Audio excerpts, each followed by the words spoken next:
Esther की पुस्तक ये बाइबल की एक बहुत ही रोमांचक और जिज्ञासापूर्ण पुस्तकों में से एक है। ये कहानी इसराइलियों को उनके देश से बेबीलोन की बंधुआई में ले जाए जाने के लगभग 100 वर्षों के बाद की है, जबकि कुछ यहूदी यरूशलेम लौट आए थे। एजरा और नहम्याह की पुस्तकों को याद करें, परंतु बहुत से नहीं लौटे थे। एस्तेर की पुस्तक प्राचीन फारसी साम्राज्य की राजधानी शूशन में रहने वाले यहूदी समुदाय के विषय में है। इस कहानी के मुख्य पात्र 2 यहूदी हैं, मोर्दकै और उसकी चचेरी बहन एस्तेर। और फिर यहाँ फारस का राजा है जो इस कहानी में शराब के नशे में धुत है। और फिर इसमें फारसी अधिकारी हामान है जो धूर्त खलनायक है। अब ये बाइबल की एक जिज्ञासापूर्ण पुस्तक है, विशेषकर इस तथ्य के कारण कि इसमें परमेश्वर का कहीं उल्लेख नहीं है, एक बार भी नहीं, जो शायद आपको अजीब सा लगे। मेरे कहने का अर्थ है कि क्या बाइबल परमेश्वर के विषय में नहीं है, लेकिन असल में ये लेखक की एक शानदार तकनीक है जो कि अज्ञात है। ये परमेश्वर के कार्य की तलाश में इस कहानी को पढ़ने का निमंत्रण है, और उस कार्य के संकेत हर जगह हैं।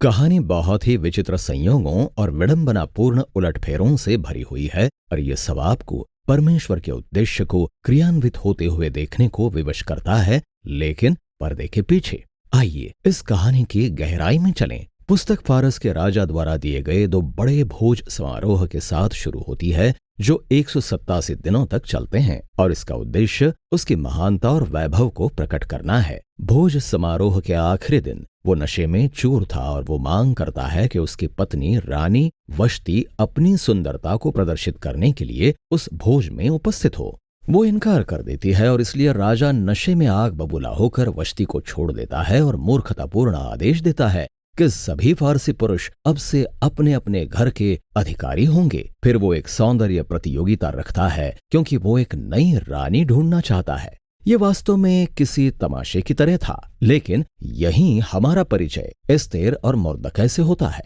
एस्तेर अपनी यहूदी पहचान छुपा लेती है और सौंदर्य प्रतियोगिता में प्रवेश करती है और जीत भी जाती है। राजा एस्तेर पर इतना मोहित हो जाता है कि वो उसे ऊंचा पद देकर फारस की नई रानी बना देता है। इसके बाद कुछ और भी होता है जिससे मोर्दकै को अचानक लाभ प्राप्त होता है। वो महल के 2 पहरेदारों की बातें सुन लेता है जो राजा की हत्या करने की साजिश रच रहे थे, और वो इसकी सूचना एस्तेर को देता है, जो आगे राजा को सूचित कर देती है, और मोर्दकै को राजा का जीवन बचाने का श्रेय मिल जाता है।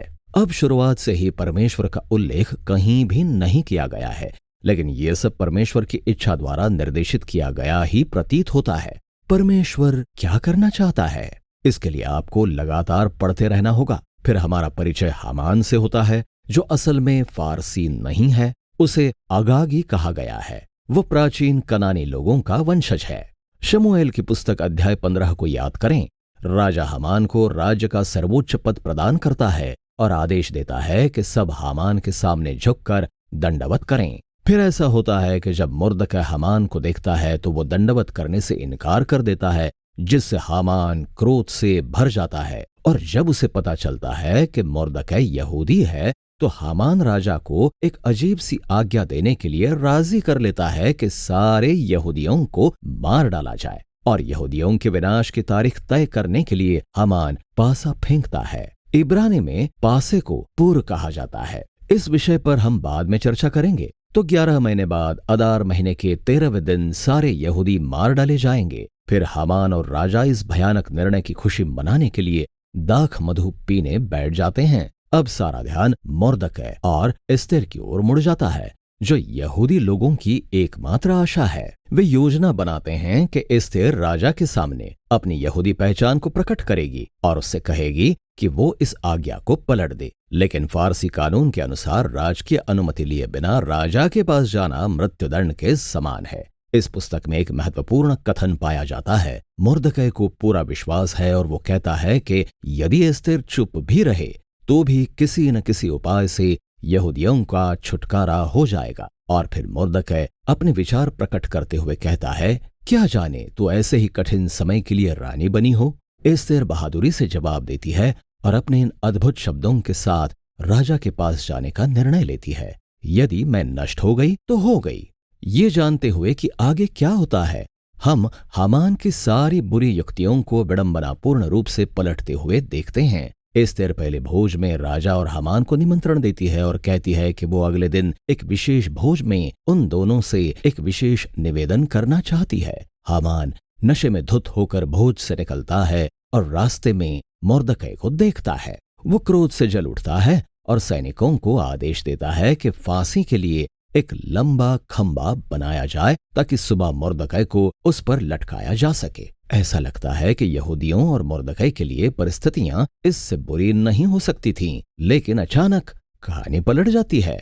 ऐसा होता है कि उस रात राजा सो नहीं पाता और वो आज्ञा देता है कि उसे इतिहास की पुस्तक पढ़कर सुनाई जाए, और वो ये सुनता है कि कैसे मोर्दकै ने राजा की जान बचाई थी। वो इस बात को बिल्कुल भूल चुका था। अगली सुबह हामान यह आग्रह करने को आता है कि मोर्दकै को मृत्युदंड दिया जाए, लेकिन उसी समय राजा हामान को आदेश देता है कि वो उसकी जान बचाने के लिए मोर्दकै का सार्वजनिक रूप से सम्मान करे। इसलिए हामान मोर्दकै को राजकीय घोड़े पर बैठाकर नगर के चारों ओर फिराता है और सब लोगों को उसकी प्रशंसा करने को कहता है। अब कहानी का ये क्षण पूरी पुस्तक की धुरी है। अब यहाँ से हामान के पतन और मोर्दकै के अधिकार में बढ़ने की शुरुआत होने लगती है। देखो ये कैसे काम करता है। अगले दिन एस्तेर का दूसरा भोज है, अतः राजा और हामान आते हैं और एस्तेर सबसे पहले राजा को यह बताती है कि वो यहूदी है, और दूसरा ये कि हामान ने उसको और राजा की जान बचाने वाले मोर्दकै को और सब यहूदियों को मार डालने की आज्ञा दी है।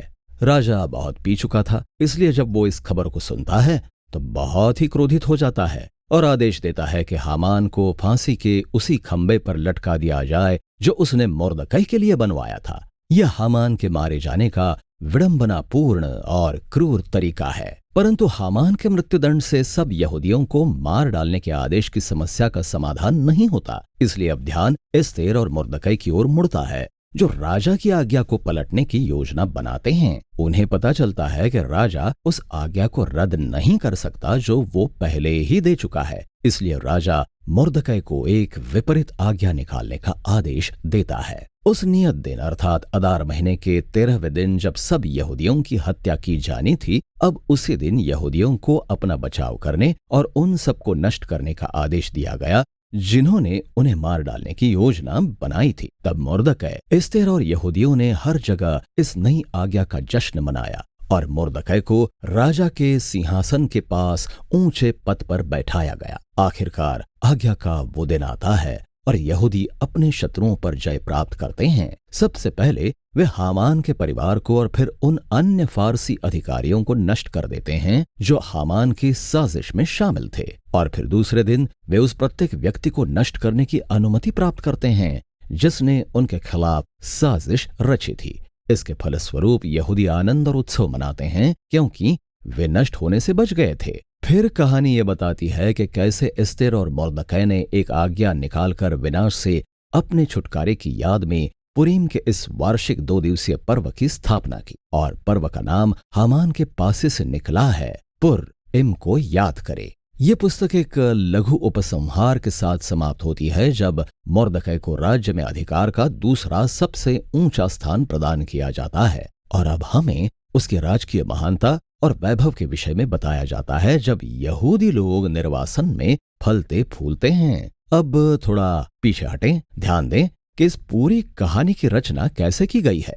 कहानी विडंबनाओं से भरे उलटफेरों से भरी हुई थी, लेकिन अब हम पूरी कहानी को शुरू से लेकर विडंबना युक्त उलटफेर की संरचना के रूप में देख सकते हैं। इस प्रकार राजा का वैभव, भोज और आज्ञाएं अंत में मोर्दकै के वैभव, भोज और आज्ञाओं में प्रकट होती हैं। एस्तेर और मोर्दकै पहले राजा को बचाते हैं, लेकिन अब अंत में वे सारे यहूदियों को बचाते हैं। फिर आप हामान को ऊंचा पद दिए जाने, उसके आदेशों और भोज को देखते हैं, जिसे मोर्दकै को दिए गए ऊंचे पद, उसके आदेशों और भोज के द्वारा उलट दिया जाता है। और फिर मध्य में आप एस्तेर और मोर्दकै द्वारा योजना बनाने के दृश्यों को देखते हैं, और फिर एस्तेर द्वारा दिए गए 2 भोज हैं जो पूरी कहानी में उलटफेर के सबसे बड़े पल के चारों ओर एक ढांचे के रूप में कार्य करते हैं, जो कि हामान का अपमान और मोर्दकै को ऊंचा पद दिया जाना है। ये बहुत ही सुंदर है। इस पुस्तक की एक और आकर्षक विशेषता पात्रों की नैतिक अस्पष्टता है। इसमें बहुत सा मदिरापान, क्रोध, व्यभिचार और हत्या है, जिनका हिस्सा मुर्दकै और एस्तेर भी हैं। इसमें तोरा की कई आज्ञाओं का उल्लंघन भी है, जैसे कि गैर यहूदियों से विवाह करना या शुद्ध भोजन खाना। इस प्रकार कहानी मुर्दकै और एस्तेर को नैतिक उदाहरण के रूप में प्रस्तुत नहीं करती और न ही ये उनके सारे व्यवहार का समर्थन करती है, लेकिन उन्हें भरोसे और आशा के आदर्शों के रूप में प्रस्तुत किया गया है जब परिस्थितियां वास्तव में खराब होती हैं। और इस प्रकार एस्तेर की पुस्तक उस प्रश्न पर वापस आती है जिसके साथ हमने शुरू किया था, परमेश्वर का उल्लेख क्यों नहीं है। इस पुस्तक का संदेश ये प्रतीत होता है कि जब लगता हो कि परमेश्वर अनुपस्थित है, जब उसके लोग निर्वासन में हों, जब वे तोरा के प्रति अविश्वास योग्य हों, तो क्या इसका अर्थ ये है कि परमेश्वर ने इस्राएल को छोड़ दिया है? क्या परमेश्वर ने अपनी प्रतिज्ञाओं को त्याग दिया है? और एस्तेर की पुस्तक का जवाब है बिल्कुल नहीं। ये पुस्तक हमें ये देखने के लिए आमंत्रित करती है कि परमेश्वर मानवीय इतिहास की गड़बड़ी और नैतिक अस्पष्टता में भी काम कर सकता है, और वो ऐसा करता भी है। और वो अपने उद्देश्यों को पूरा करने के लिए नैतिक रूप से निर्बल लोगों की विश्वास योग्यता का भी प्रयोग करता है। और इस प्रकार एस्तेर की पुस्तक हमें परमेश्वर की उपलब्धता पर भरोसा करने के लिए तैयार रहने को कहती है, तब भी जब हमें ये कार्य करता हुआ दिखाई ना दे। और हम ये आशा बनाए रखें कि परिस्थितियां चाहे जितनी भी बिगड़ जाए, परमेश्वर अपने संसार को बचाने के प्रति समर्पित है। और एस्तेर की पुस्तक इसी विषय में है।